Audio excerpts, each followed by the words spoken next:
السلام علیکم ورحمۃ اللہ وبرکاتہ۔ نحمدہ و نصلی علی رسول الکریم وبعد۔ نماز اسلام کا رکن ہونے کے ساتھ جس طرح اہمیت کا حامل ہے، اس طرح نماز کی فضیلت بھی بہت زیادہ ہے۔ اللہ تعالیٰ نے قرآن کے اندر نماز کے متعلق فرمایا،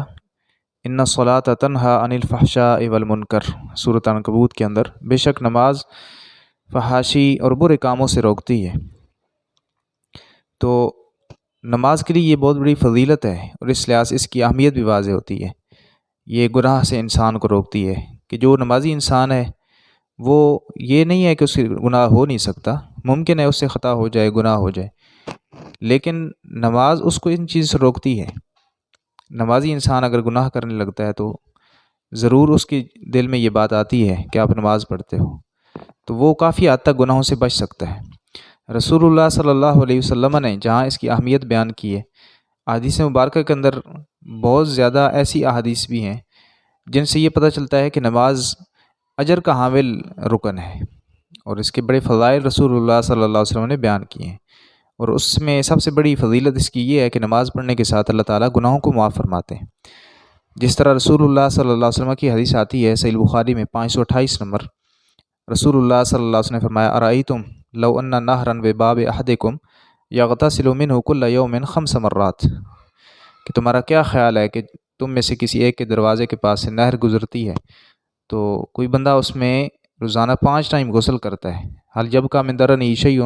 کیا کوئی میل کچیل باقی رہے گی؟ تو صحابہ کرام نے کہا، نہیں اللہ کے نبی، میل کچیل تو باقی نہیں رہے گی۔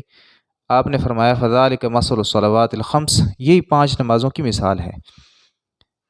یمحو اللہ بہن الخطایا، کہ اللہ تعالیٰ ان کے ذریعے گناہوں کو معاف کر دیتے ہیں۔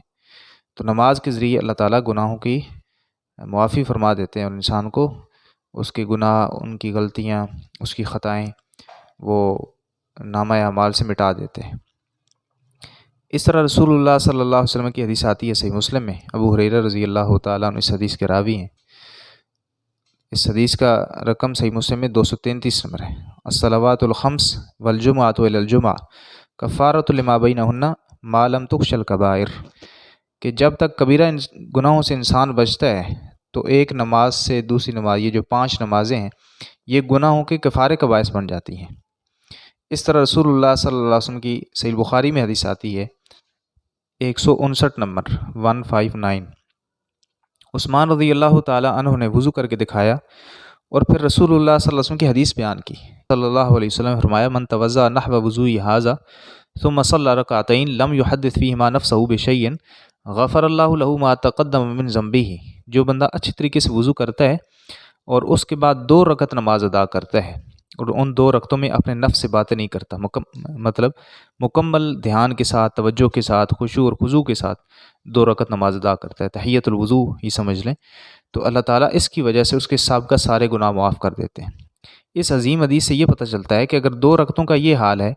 کہ اللہ تعالیٰ 2 رکعتوں کی وجہ سے انسان کے سارے گناہ اگر معاف فرما دیتے ہیں، جو شخص فجر کی نماز پڑھتا ہے، ظہر کی نماز پڑھتا ہے،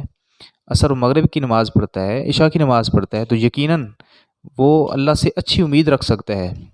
کہ اللہ تعالیٰ یقیناً اس کے گناہوں کو معاف فرما کر اس کو جنت میں داخلہ نصیب کریں گے۔ تو یقیناً نماز صرف یہ نہیں ہے کہ انسان کے لیے ایک فرض کر دی گئی ہے،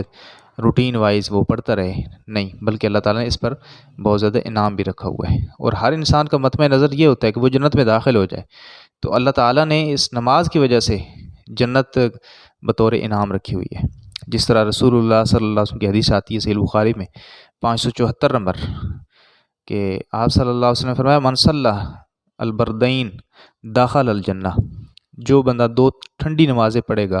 تو وہ جنت میں داخل ہوگا۔ اس سے مراد فجر اور عصر کی نماز ہے۔ اس طرح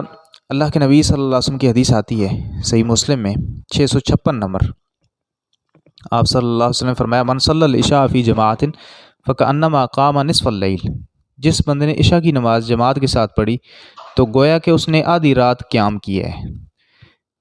پھر آپ نے فرمایا، ومن صلی الصبح فی جماعت فکأنما صلی اللیل کلہ، اور جس نے صبح کی نماز پھر جماعت کے ساتھ پڑھ لی تو گویا کہ اس نے ساری رات قیام کر لی ہے، یعنی عشاء کی اور فجر کی نماز جماعت کے ساتھ ادا کی ہیں تو پوری رات کے قیام کا ثواب ملتا ہے۔ اس طرح رسول اللہ صلی اللہ علیہ وسلم کی حدیث آتی ہے کہ جو بندہ اپنی نماز والی جگہ پر بیٹھا رہتا ہے تو فرشتے اس کے لیے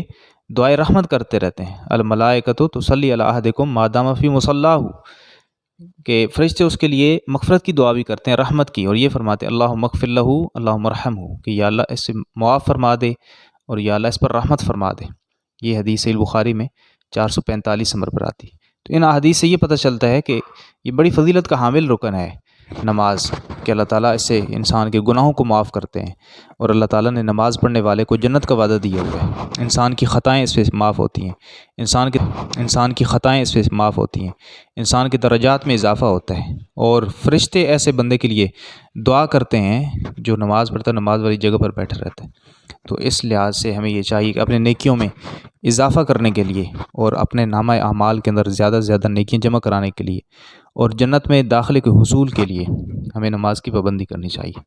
اللہ تعالیٰ عمل کی توفیق عطا فرمائے. السلام علیکم ورحمۃ اللہ وبرکاتہ.